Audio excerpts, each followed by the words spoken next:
to Tradespoon. My name is Vlad Karpel. I'm CEO and founder of Tradespoon. And today we're going to have our weekly strategy roundtable discussion where we talk about current market conditions, any questions you might have about your subscription, and what strategies work in current market environment and what strategies do not. For those of you who are new, welcome. If this is your first live event, do me a favor, tap in first. Always want to welcome new subscribers. This is my brief bio is Executive Vice President, Head of Technology at Options Express from 1999 through 2007. Options Express was an online broker-dealer acquired by Charles Schwab. Started Tradespoon in 2012, so it's been 10 years. Pretty excited about that. I think it'll be in July, 10 years.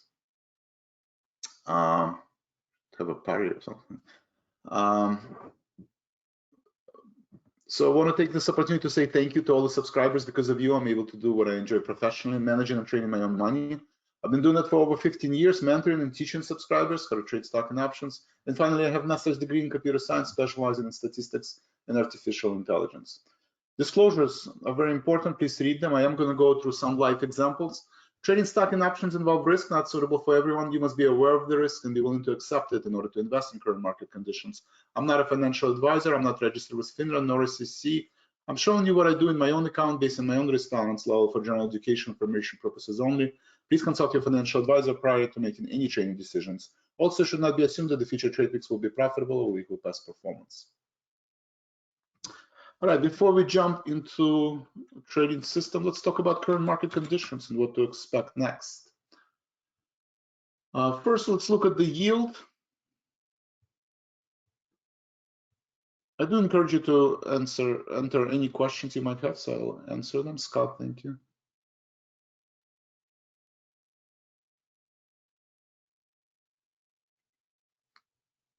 Scott, I don't use DI for entry and exit. I'll show you what we have proprietary tools for entry and exit, but let's go over them. So first, looking at this is a one-day chart. Oh, sorry, one-day candlestick. Right, each candlestick is 1 day. Looking at the 10-year, again, we're retesting the 3%. Kind of the support is at we'll call it 2.7 to 65. Overhead resistance at 3%. So yield kind of building the top. It's not going high, it's not going lower. Very similar pattern we had in April. We'll see if this is the top. I think it's too early to tell. You probably want yield to break below this trend line, right? That going back to the past 10 years. So you want us to be below this trend line to confirm that 3% is here to stay. Meanwhile, it's building the top, potentially can still go higher, which would indicate inflation. We do have a Fed meeting next week that could spark another volatility wave. So interest rates are very important to keep an eye on. Just as important are dollar, right? Dollar kind of a vertical move up. Today is the first day where we have potential reversal. We'll see where we're going to close. If we're going to close, it was lower low and lower high, then that potentially could set the at least short term the top in the dollar. Again, we'll probably have to break below 101 to confirm the top. But again, if you go back to the, now we're looking at the weekly chart, we are trading in extremes. In terms of US dollar, we're going back to 2017, right? The debt crisis in Europe,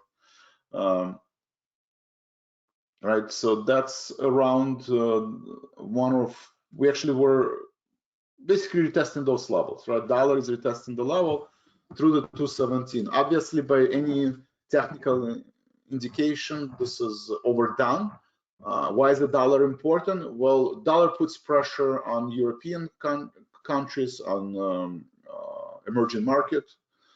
It's putting pressure on S&P 500 stocks, global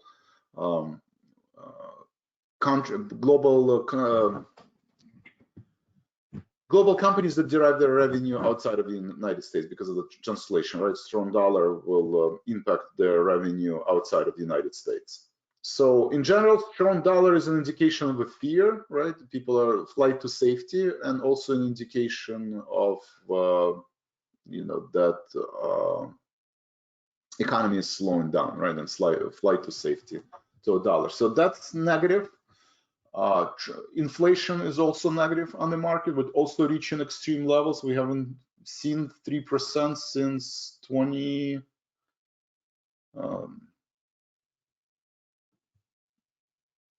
So October 2018, right? This is the famous pullback we had in October of 2018 and December 2018 when the market sold off more than 20% due to, again, rise of interest rates, potential rise of interest rates, and it topped out around 3.2%. So we're also on interest rate reaching extreme level. Again, high interest rate, indication of Fed raising interest rates, hyperinflation, deleveraging the balance sheet. That's also bearish on the market. So a lot of headwinds in the market. I would keep an eye on treasuries and the dollar, right? As long as the dollar continues going higher, as long as the treasury interest rates continue going higher, I think that's negative. It's adversely affecting the market.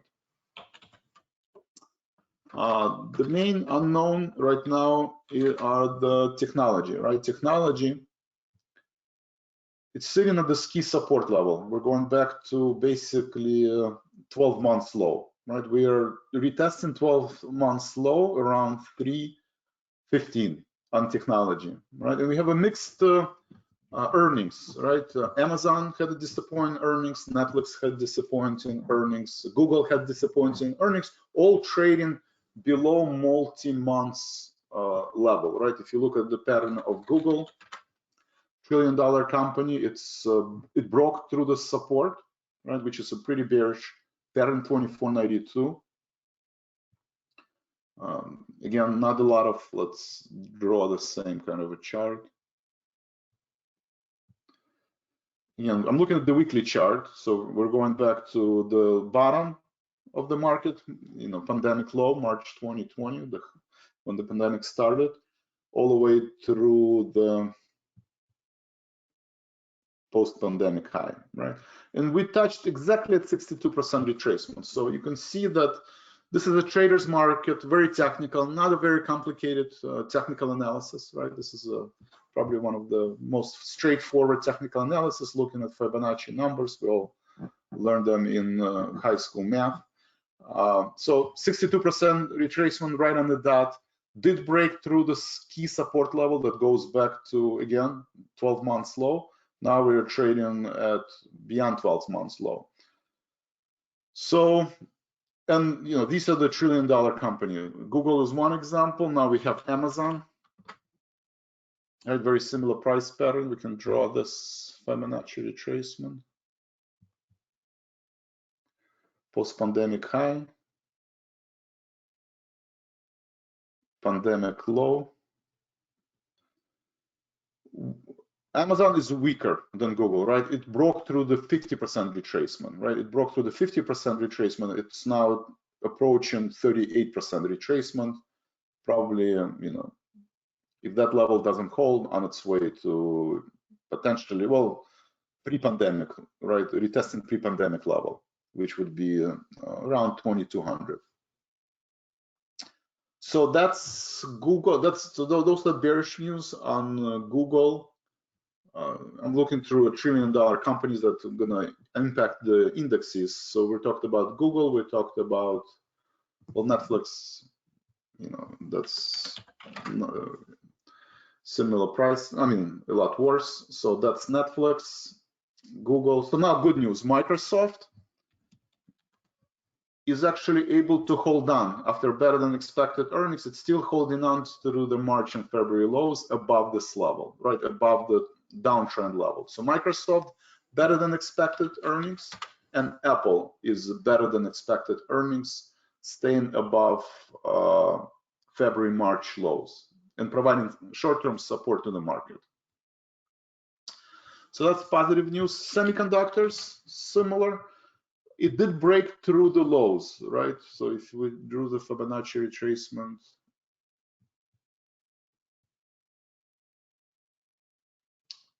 March pandemic low, similar price action to Google, right? Google is staying above 62% retracement on the dot, Semiconductors briefly broke through it, right? It is a little bit overdone, but right now it's trading exactly on the line, right? And probably, you know, on its way to head to 50% retracement. So that's semiconductors, pretty negative because we are trading below the February and March lows, right? These are March, February lows, right? I'm looking, each candlestick is 1 week worth of data, and we're still trading below that level heading into the weekend, which is bearish, These are the leading indicators. And then Russell 2000, similar price action, right? It's at below February, March lows. It's just like Google just touched the 62% retracement. Probably, you know, you have these hedge funds and black algo boxes, you know, issuing a buy signal. You have, you know, short recovery. Again, sitting at the key support level. So looking at the QQQ, right, probably the same price pattern. I think it's just a matter of time to retest these lows, right, 315 lows, which we successfully were able to defend. And then the next level is 50% retracement. So if you now zoom in, right, we zoomed out, now we're zooming in, 50% retracement. Looking at the 1 hour chart where each candlestick is 1 hour, this is the March lows, 317 successfully retested and defended 1-2 times. Strong recovery rally yesterday on the news from the Facebook, strong pullback on the Amazon, weaker than expected earnings. And right now market is trading in the range, right? 316 to 328, right? 316, 328. So if we look at the spiders, you know, where are we going next, right? Where are we heading next? So there are 2 scenarios, right? One is the lows, right? We've retested the lows, right? There's only 2 things can happen in the market right now.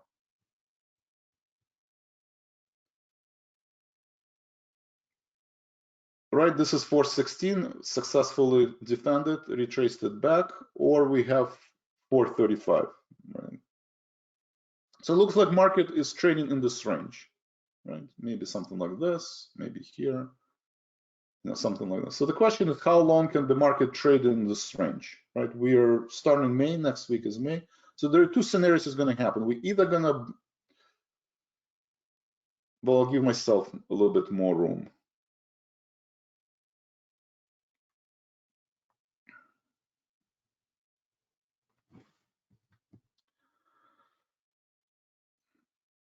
This is a 50% retracement, right? So either the market is going to break down, right? The one scenario, market is going to break the lows and continues to go lower, right? From 62% retracement to 50% retracement, similar to, you know, Amazon and Google and semiconductors. So the one scenario, we break the lows and continue going lower. The other, well, the other scenario, we break.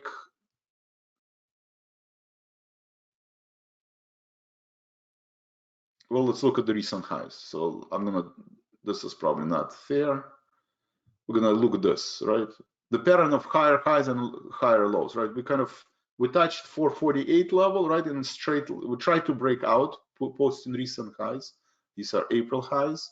So far we have lower highs, right? We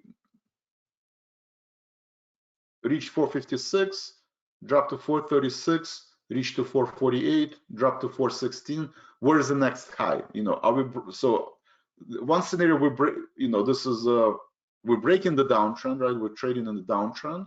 So are we breaking the downtrend or to the upside, right? Scenario 1, we're trading above 448, right? Sometime by, let's call it June. Let's talk about June. Right, as we head into the summer, we're either going to break to the upside and trade above 448 level from the current levels where we are at 420. So this is plus 25 points, right? So plus 25 points roughly. So plus 25, that's scenario number 1. Scenario number 2, we actually going to break through the lows and trade, you know, somewhere at 400 level, right? 400 level. So get to break through the 416, 400 level, right? So we'll call it minus 25. So that's kind of the main question, right? We know we're going to trade in this tight range for maybe next week. We have Fed meeting next. earnings are going to start winding down, right? All the major companies already have the earnings. Retail stocks are going to start announcing earnings. We'll see if the similar, the Amazon story is that inflation is impacting consumers, right? And consumers are spending less, right? And that's why, and input costs, right? High input costs. So if that's affecting Amazon, will it affect also, Target and, and Best Buys of the world? We'll know that in the next couple of weeks. So are we heading 25 points higher to 448, or are we heading 25 points lower to 400? And which event is going to happen first, right? We know both extremes will be reached. The question is when, right? The question, which event is going to be first? Why is this exercise important? Because that will impact how do you want to rebalance your portfolio, right? Do you want to have a bullish portfolio, bearish, market neutral? So let's go through this scenario. Let's say, how many of you think scenario 1 is going to happen first?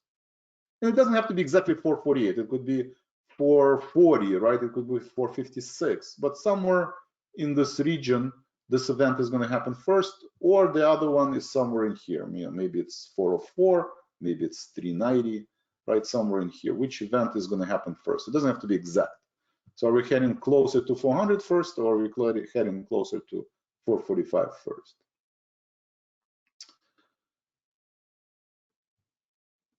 So 1 or 2. I'm going to look at your answers. Let me know if it's 1 or 2.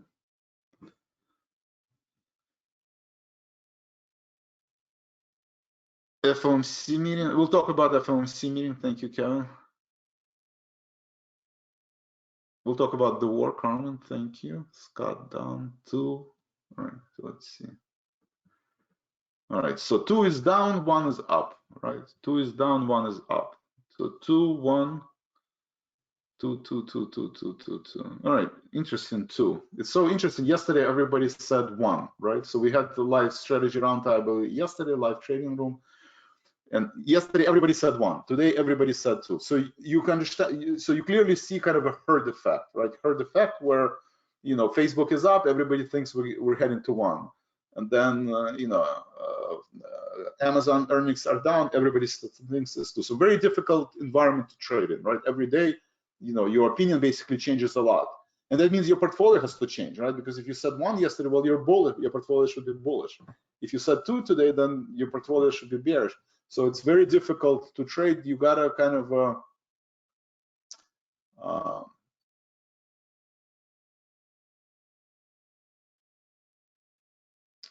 you gotta form your opinion. So my thought process is that, so now what's next, right? We're in Friday, so earnings season is winding down. We do have an event on May 4th, right? Next week Fed is going to talk, right? Fed is going to talk, and usually, I mean, you do want to have a follow-up. You do want to have a follow-up. So I think it's going to be 2, and it's just a matter of time. But again, I think it's going to be probably after May 4th, right? I think it's going to be closer to maybe middle of May, right? Where we're going to break this event. So I don't think it's 1 is going to happen. I do think 2 is going to happen. I think currently my core scenario, because of the Fed meeting, it's one of those, it's basically more kind of reverse psychology, right? All the negative news are already factored in. There's really no more negative news. So it could be that if the Fed says anything that's, if he doesn't say anything new, right, anything new, then I think my core scenario is that, maybe we retest the lows, probably not. But, my core scenario, we get to 436 level.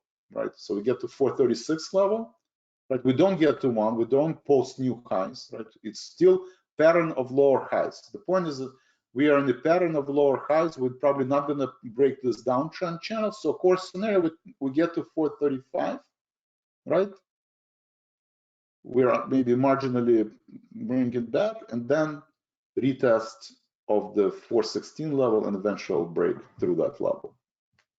So I think it's going to happen sometime, I mean, it could happen next week, I don't know, or it could be, towards the end of the May.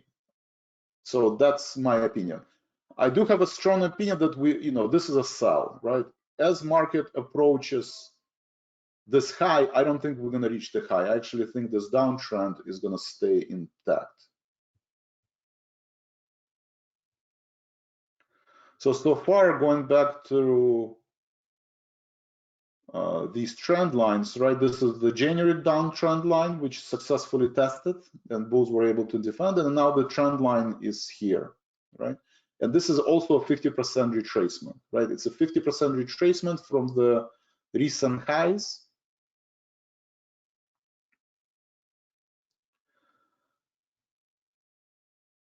To the recent lows. So I think 435 is your overhead resistance, right? Best case scenario, core scenario, again, market does something like this, right? Maybe we successfully break through this, we hit the trend line, and then market going lower. So that's my core scenario, right? Best case scenario, we might get, get back to this false breakout, right? We did have a false breakout during last iteration. So best case scenario, this extends further, right, to this previous high, and then downtrend. So that's the best case scenario. And then the worst case scenario, obviously, we don't break this level, right? We had a strong rally yesterday across all asset classes, now false breakout. If, next week on the Fed decision, we're still trading below this 428 level, then the worst case scenario would be something, where we basically touch 426, try to break it, and then sooner than expected breakdown, right? So that's worst case scenario. So those are the three case scenarios. They're all pointing to the downside. Obviously, there's always scenario D, right? Scenario D, this is, still a lot of the, you watch the CNBC and Bloomberg, there are a lot of traders or investors that basically think that we are heading higher in second half of the year, right? First half of the year is bearish, hyperinflation, war in Russia and Ukraine, but second half, war in Russia and Ukraine ends, inflationary pressure subsides, Fed comes out and says that we're not going to raise interest rates as much as everybody expected, and then we have a strong rally, right? So scenario D is always on the table, right? It's not like there's zero probability of that event, right? At this point, I think you have to have a lot of assumptions, right? And those are assumptions, right? The war in Russia and Ukraine ends, and we start seeing CPI, PPI data, months over months are heading lower, and Fed comes out just like in 2018. When the 2018 sell-off stopped, Fed came out and said, you know what, looks like inflationary pressures are subsiding. We made a little mistake, sorry, we're not raising interest rate, we're lowering interest rates. And then market took off, right? So that's the unknown. When will the Fed say that based on the data that they have received, inflation is subsiding? Is this going to happen in May? Will it happen in June, July, October? Nobody knows, right? Most likely, you need to have at least few months worth of data for the Fed to say, based on the data we have received, inflation has subsided. So you need few months worth of data. Until then, market has a lot of uncertainty, right? A lot of uncertainty, and I think scenario D has a small, I have a small conviction, maybe, I don't know, 20% conviction that scenario D gonna happen. I'm probably 80% conviction that it's just a matter of time that market is gonna break through these levels. So that's my view on the market short term and long term. So let's go through the questions.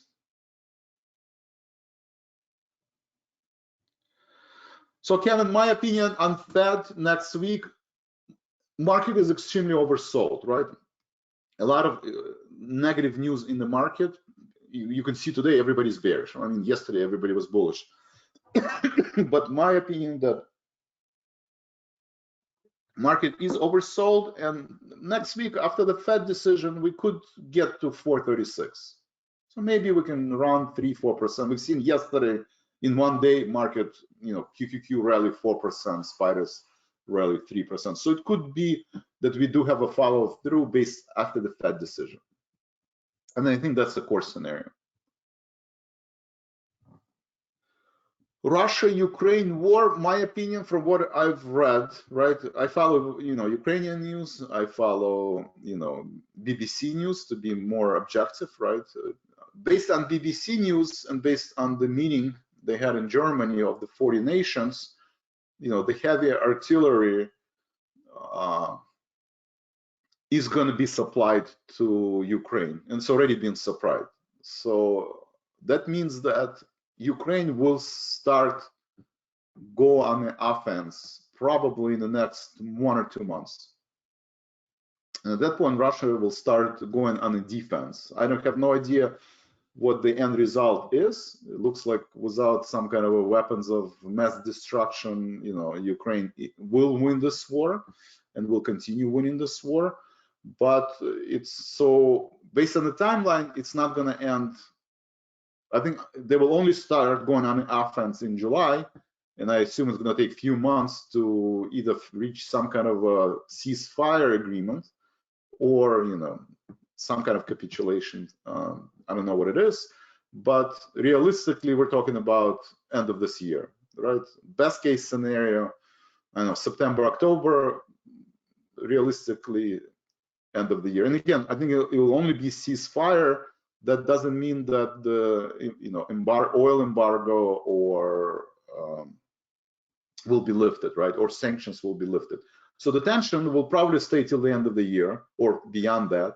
So that means that the inflationary pressures on commodities, will still stay there throughout the summer and probably through the end of the year.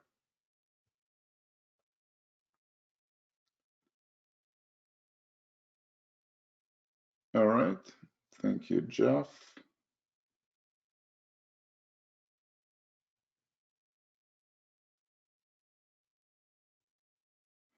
Thank you, Scott.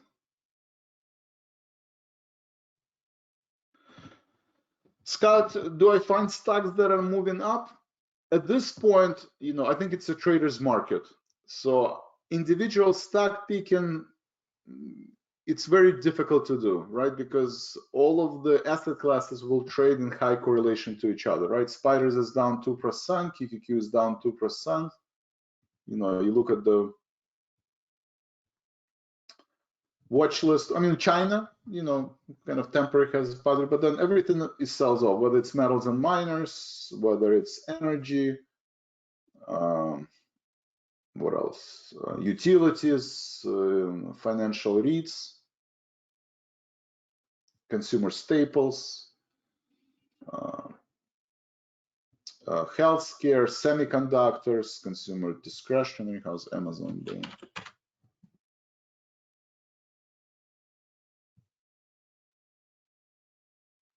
Apple. So all of the stocks sell off in high correlation. Maybe there are a few winners, like maybe Delta Airline, right? Delta Airline outperforming the market, right? But you can still see a very high correlation. So I do try to stay in certain stocks that I think that will outperform the market, but you do have to realize that if the market is down, most likely even airlines will be down, right? So, and especially when when VIX is going to start, the higher the VIX, the higher the correlation between the movements in the market and individual stocks. TLT, I think panic has to start, right? So TLT is kind of, it's going through the bottoming process. I think once the VIX, once we break through this level, right now I would say Microsoft, you have to keep an eye on Microsoft. Once Microsoft breaks below 270 level, that means earnings no longer matter, right? They had pretty good earnings, market rally, or Apple, right? Well, Apple actually is down right today after the earnings. It's still down. So I would keep an eye on Microsoft and Apple. Once Microsoft and Apple breaks through these lows, March, February lows, then you have panic in the market, right? Because right now there's no panic in the market, right? We've talked about volume. One of the indication you need is volume. So we really don't have any volume, right? Not even close to January high, right? You would imagine that based on all the news in the market, the volume has to be bigger than it was in January. It has not. So once the volume picks up, right, and we break through this downtrend, I think that's when Treasury is going to rally, right? Because this is, at that point, this would be the only place to hide. Right now, there's still kind of a fear of hyperinflation, Fed raising interest rates, but at some point, we already see signs of demand destruction, like based on Amazon earnings news. And once demand, consumers start spending less, Fed will ease, right now their foot on the accelerator, all the way down, they will let go of the accelerator, right? Once the Fed is going to start letting go of the accelerator, or at least perception that Fed might start letting foot off of the accelerator, that's when the Treasury is going to start rallying. I mean, they're overdone, and you can already hear in the news, the only place to hide is Treasury, right? So right now it's not the main headline. Not a lot of people talk about this, but at some point that will be the headline, probably end of May, beginning of June. Meanwhile, I'm kind of waiting on Treasury, but this is, I think, is a good place to, people are going to say, well, TLT pays, 1.5% interest rates, 10-year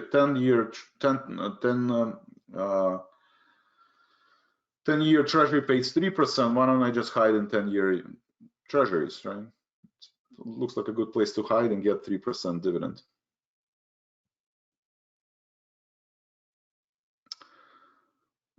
Kevin, not Google. Facebook were the winners and Microsoft were the winners. Yes, Facebook were the winners. This, I don't know about Facebook, how big of a winner it is. It looks like just a relief rally, right? This is a pretty negative downtrend, right? They haven't even reached the previous earnings, so I think it's kind of a short term, but definitely, yes, 20% rally. You have to. Google is not. Google is actually down for the week, right after their earnings. And then Microsoft, yes, Microsoft and Facebook. Facebook, I would not call. I don't think Facebook is going to provide support for the market, but Microsoft does, right? Microsoft strong earnings, 2 days above higher. Well, not really higher highs, higher lows, same highs, but still constructive.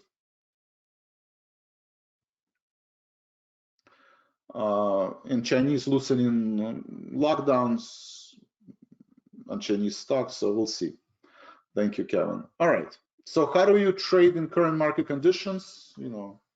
This is all nice and wonderful, but then what do you do? How do you trade? So my favorite strategies in this market, again, perfect example was yesterday. Yesterday we did the same exercise, right? I said, how many of you think we're going to break 460, right? I think I said, how many of you think it's going to break or at least 450? I said, how many of you think 450? Everybody said 450, right? Based on yesterday's rally. Today I'm saying, how many of you think first we're going to break 410? 9 out of 10 said we're going to break 410. So obviously market turns around every day, right? Every hour, people think one way, the other. So you can't really trade if you have to constantly move your portfolio one way or the other, right? You're probably better off just sitting on the sidelines. So what is my favorite strategy? Spreads, right? You have a lot of volatility in the market. You can express your opinion using option spreads, right? If you're not trading option spreads, express your opinion in dollar cost average. So those are my two favorite strategies. If you just trade in stock, use dollar cost average, or some kind of a pair trading, right? Pair trading, right? You basically can say, listen, Vlad, I like Microsoft, so I'm gonna go Microsoft because it did well, but Google did bad, so I'm gonna short Google, right? I think this is a new pair, right? So I'm going to go long Microsoft, short Google. That means that, I'm long and short the technology at the same time, right? But I'm hedging myself, right? Or you can, or any other pair, right? Maybe you say, well, I think QQQ have a good chance to rally, right? So maybe I'm long QQQ, right? Stock QQQ, I'm long, but then I think, you know, Russell 2000 is the weakest, small cap are the weakest, so I'm going to short RWM. So you want to be long and short the market at the same time, right? You either use the pair trading or you use dollar cost average, right? Where you basically say, let's say you said, my opinion, right? I think we can actually get to 440, right? And to 440, this is plus 20 points, right? Plus 20 points to 440, and I think 410 will hold at least for the next couple of weeks, which is only 10 points to the downside. So the risk versus the reward makes sense to go long right now, right? If you're aggressive short-term trader, we're talking about maybe next couple of weeks, right? So then you can buy spiders here, right, at 420. And then what is my stop loss? Well, I know if this level doesn't hold, right, then I probably want to exit the position. So you have, you know, maybe a little below that level, maybe 408.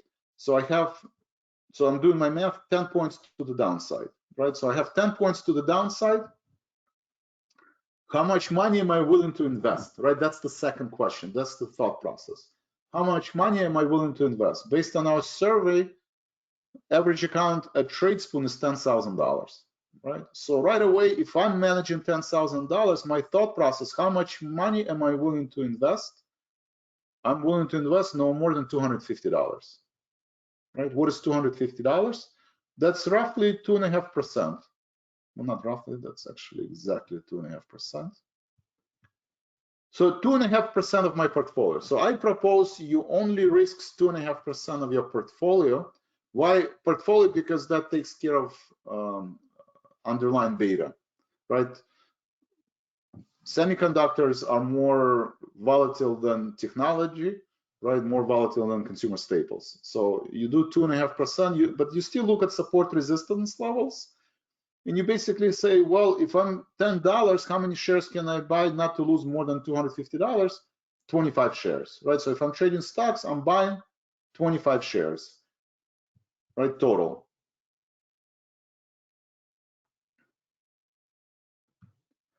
Total is 25 shares. And I'm going to use dollar cost average, right? Because I don't know, by the end of today, we might actually retest 410, right? It's also possible. So then I would say, okay, I'm going to buy 12 shares here, right? And if it does reach 410 or close, I'm going to buy another 12 shares. And this way, I'm avoiding situation where I'm down more than 2.5%, right? So that would be a trade.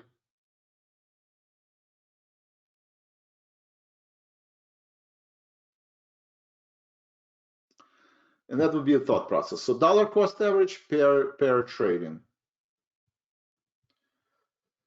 Let's see what are some of the, so let's review some of the trades we just did. So Apple, right? So let's look at Apple. We'll do an option and stock example. So Apple announcing earnings.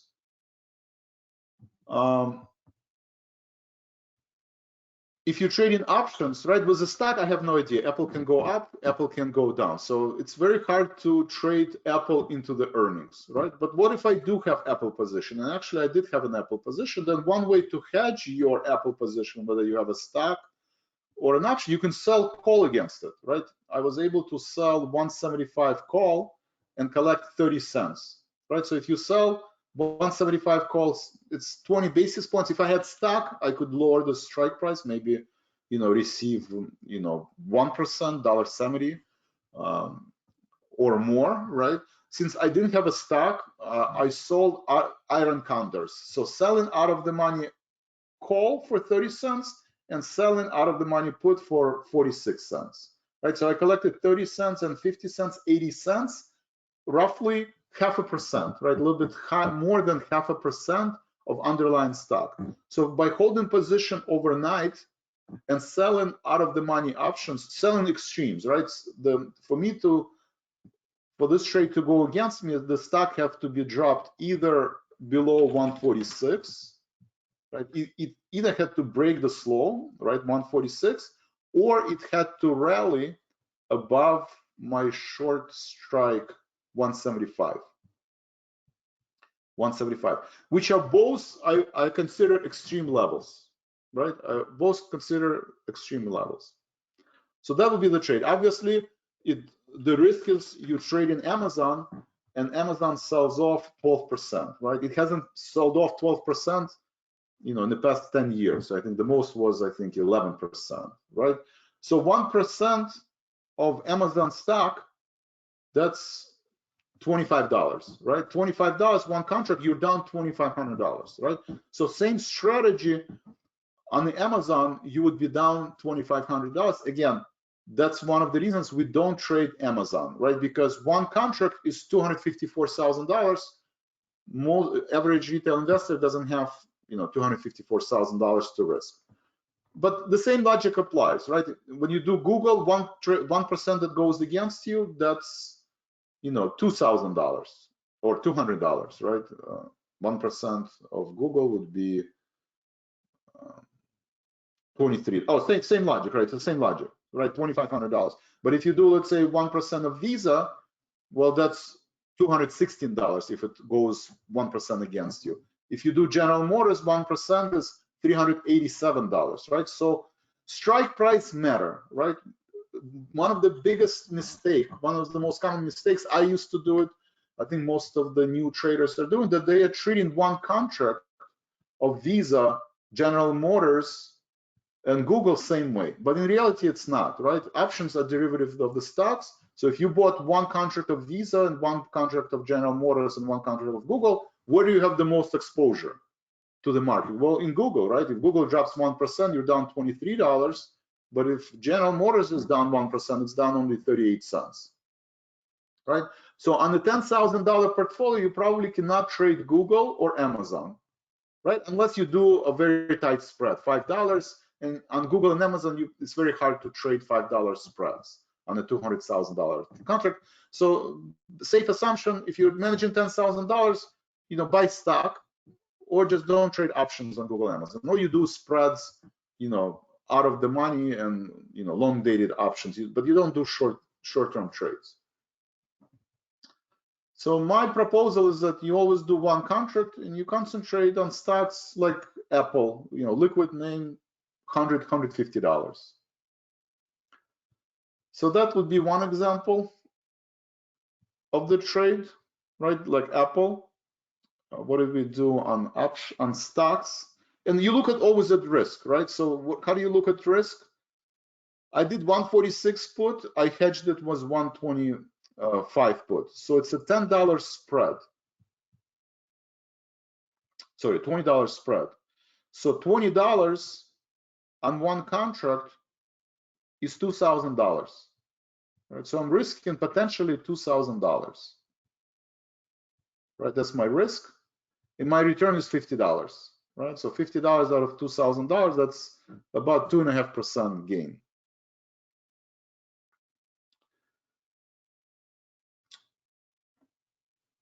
So and obviously it's a low probability event that Apple can drop to 125, right? It would have to. So how do you mitigate that risk? Well, you can raise the strike price, right? Instead of buying 125 put on a smaller portfolio, maybe you buy 135 put, right? This way, you're only risking $1,000. You're going to receive less premium. You might not, because this would be maybe 10 cents. So instead of 50 cents, you might only receive 40 cents, but then you're risking less in case you have an event. Well, Amazon, you can see Amazon is down only 1% of estimated move, but Netflix was a perfect example, right? Netflix estimated move was, I think, 20%, right? Estimated move analysis was 20%, but the stock was down 30%, right? 10% move down on the Netflix, one contract, you're down $2,000, right? So that's, that would be the extreme levels, right? So these are not, there are always a risk in these names. So you want to trade, you want to avoid names that, like Netflix was a beneficiary of the lockdown where people would watch TV more, right? So now you probably want to stay away doing this strategy for stocks that are benefited from the lockdown, right? Like Netflix or Teladoc, right? If you did the same strategy in Teladoc, probably that would be one of your last trades, right? So you have to be careful with the strategy, right? Teladoc was, estimated move maybe was 30%, but it's down 50%, right? So again, 20%, if you buy one contract, that's $3,400. 20% of that would be, you're down $700, right? So still manageable, but you get the point, right? You get the point on some of the risk with these trades. So that's earnings strategy.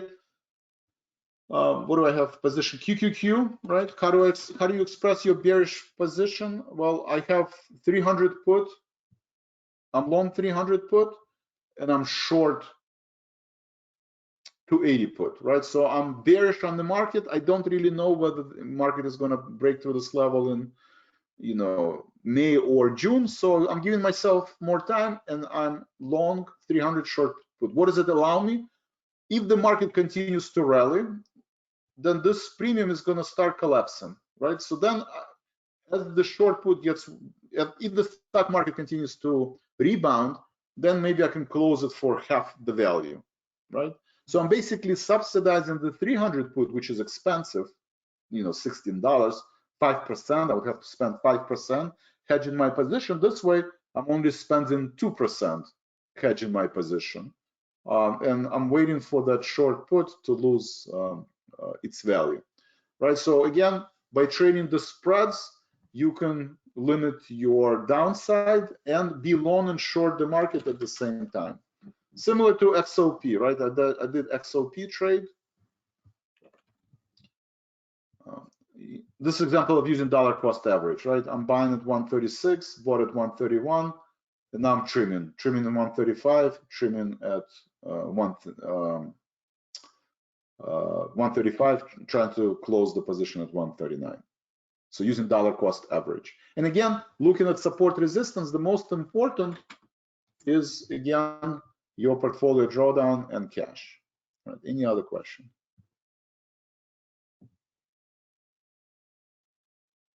Why do you dollar cost average?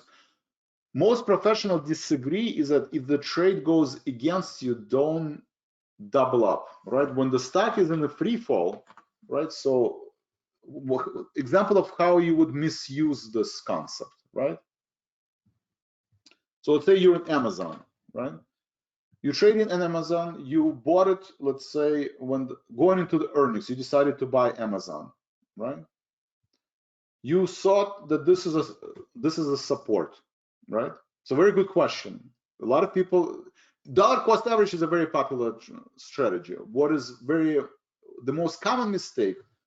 You have a rule, right? I have a rule that I don't want to lose more than $250, right? So basically, I'm buying Amazon at 2,900, right? I see this key support, and I basically say I'm willing to risk $200, right? Because I don't want to lose more than 2.5%, right? $10,000. I don't want to lose more than $200. So let's say you bought one share of Amazon at 2,900, and you wake up today and it's at 2,538, right? So you're down roughly another $200, right? So what do you do now? So now you're down, and we have tickets. This is the most common question I get asked in the support. So now you're down $400, right? Now you're down $400. That is 4% of your portfolio. What do most people do? Well, they say, you know what? Amazon is a great company. It's a multi-billion-dollar company. What's going to happen to Amazon, right? Nothing's going to happen to Amazon. So you buy another share, right? You basically say, Vlad, I'm going to buy another share because I think it's going to go back to this level, right? Using dollar cost average. I bought one share here. Now I'm using dollar cost average and I'm buying one share. That would be a mistake, right? This is not a dollar cost average, right? This is an example where you're doubling up when the trade goes against you and your original, reason why you got into this trade no longer hold, right? If the trade went down here to 2,700, right? And let's say you're down $200, right? Let's say Amazon was here and your original theory was that this level will hold. So you buy one share here, you down $200 at 27. You basically say, you know what, I am going to buy one share because I think this support will hold and we will have a bounce back. But you're not down 2.5%. So if you're not down 2.5%, it came back to your original support, which you thought, then I think it's okay to buy one share at 2,700. Buying one share at 2,500, I don't think this is okay, right? Because your original theory did not work, right? Amazon had worse than expected earnings. The support is broken, and you're just hoping that it's going to go back to this level, right? There is no technical evidence, right? There's no technical chart that support that the Amazon it will bounce back. I mean, it could, right? It could, but it can continue going lower, right? And the fact that you're already down more than 4%, that means you're breaking your rule, right? So I would only use dollar cost average in such a way where once you enter the entire position, you're down less than 2.5%.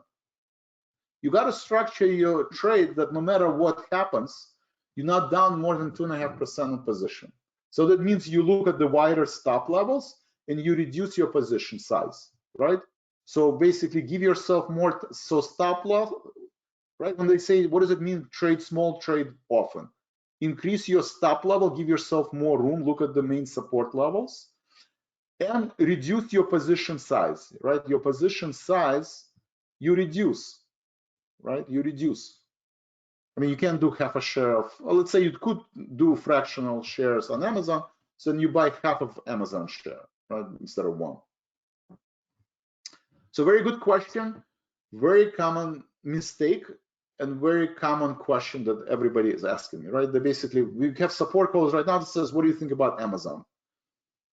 You know, what should I do? Well, first, I can give you an advice, but second, my first response, how much are you down? If you're down 2.5%, then you're out, right? If you're down 1% and you think, you know, market is going to rebound, I mean, potentially Amazon can close this gap for sure, right? It is possible. So if you want to risk it, fine, then you could do it, but you got to be down less than 2.5%. If you're down more than 2.5%, it's a flip of a coin. Amazon can go to 2,700 on Monday because market is oversold and try to close the gap, right? Like Google did, or it will continue going down if stock market. It's all going to depend on QQQs, right?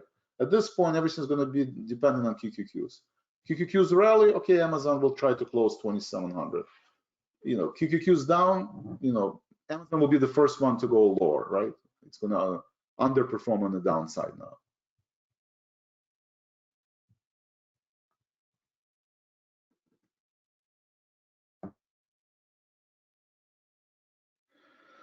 Carmen, yes, on active trading platform, you choose stocks, one-day trades. Yes, I mean, if you're doing short-term trading, if you like to do short-term trading 1 or 2 days, you want to see which stocks are outperforming. Yes, you basically will give you a few choices like MPC. All right, so we basically say buy MPC at 89.69 or 85.78, 6, right? So that's how you would trade active trading. Right, and you look at the futures, right? You look at the pre-market action, right? If oil is down pre-market more than 0.5%, then you basically, you know, you wait, right? You wait for 85.76. If it's not, then 89.69 is probably where you want to consider buying.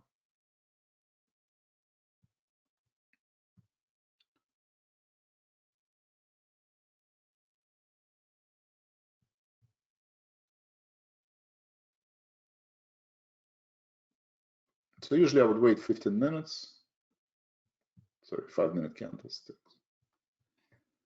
So market opens, you wait 15 minutes, 1, 2, 3, and then 89.69. So if you bought at 89.69, again, right now you would be break even. I encourage you to again break it in 2 halves, right? If you bought at 89.64, second one is buy at 89.24. So in this example, if you bought 89.24, 1% stop loss, you would not be stopped out, right? 1%. So on 89.24, you would be up 20 cents. On the other one, you would be slightly lower. But same idea, break your position into Two, if you're planning to carry it overnight, again, look at the 2.5% stop loss for account value, right? And then maybe you give yourself more room, right? You see MPC support is 88. So if you are entering at 89.60, right? You enter in 89.60, instead of 1% would be roughly $1, so it's 88.50, right? So you give yourself a little bit more room. Instead of 1%, especially now that volatility is higher, you look at your chart and you say, well, you know, support looks like at 88. So this is a perfect example where you would give yourself a little bit more room to the downside, but that means your position, the size of the position has to be decreased, right? But again, the goal, again, if you're carrying position overnight, not to lose more than 2.5%. If you're doing day trading, not to lose more than 0.5% on your position. So those are some of the examples of the services we offer. Again, if you want to follow my trades, again, market is very volatile. If you want to know what I trade, then I encourage you to participate in Elite Circle, right? In Elite Circle, we provide you with the morning bell and closing bell. You can participate live. Every single trade, there's a video where I explain how I trade. You get the recordings, and most important, you get SMS messages, right? Market is volatile. It could move up or down in the middle of the day. This is a live trading, so I have to hedge my positions. So with SMS messages and this trader log, you always can see when I enter, when I exit position. You can always review the recordings and video explaining how I enter the trade, right? You can very easily misuse dollar cost average, right? If you're down on the first half 2.5% and you're trying to enter the second half, and you're gonna stop out at 5% loss, then that's you know, you're breaking the rule that you know you're setting for. ARK is sinking. Yeah, ARK, I would stay away from ARK. It's still up 1.5%. Futures, you can, I use bar chart, my favorite. We have bar chart futures, barchart.com futures. You can always look at the futures data. It'll show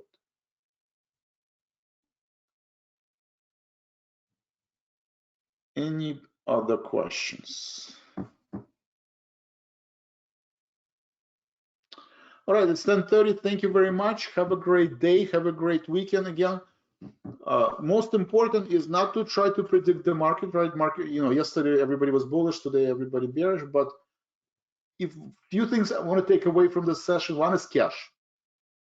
Probably 30 to 40% of your portfolio should be in cash right now. Second one is this rule: 4 position, don't have more than 4 position, maximum loss is 2.5%. This way, you know, let's say you said 2, but 1 happens, then most you can lose is, you know, less than 10%, right?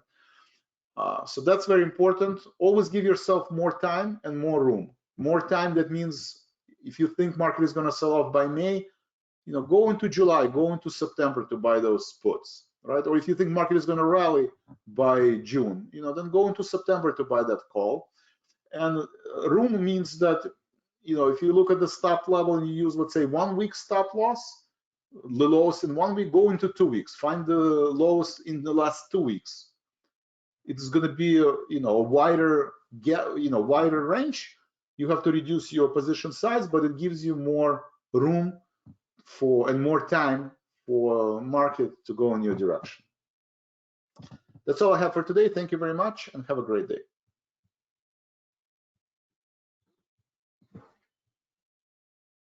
Thank you, everybody. Carmen, Yini, Eric, Fadi, Jim, Kevin, Luis, Patrick, Peter, Ray, Steve, Todd, Trader, Victor, Vias. Thank you very much.